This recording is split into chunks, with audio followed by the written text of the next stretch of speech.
Когда приходит буря, птицы прячутся, но орел поднимается выше, используя силу шторма, чтобы подняться над облаками. Пока другие боятся, орел использует это как силу. Урок испытания могут поднять вас выше, если вы встретите их с мужеством. После того, как буря утихла, орел высоко в небе, наслаждаясь свободой и ясным небом. Он осознает, те, кто не боится трудностей, достигают новых высот. Не позволяйте страху удерживать вас. Преобразуйте свои беды в возможности. Когда буря утихает, орел сидит на скале и смотрит на мир, который он преодолел. Он понимает, что именно через вызовы он нашел свою силу. Это послание для всех нас: смелость ведет к новым горизонтам.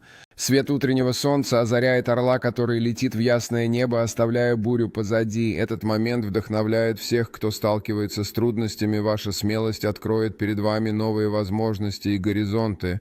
Орел, парящий высоко над радугой, напоминает всем, что после каждого шторма приходит покой и красота. Он вдохновляет других следовать его примеру, показывая, что смелость и решимость могут привести к великолепным достижениям.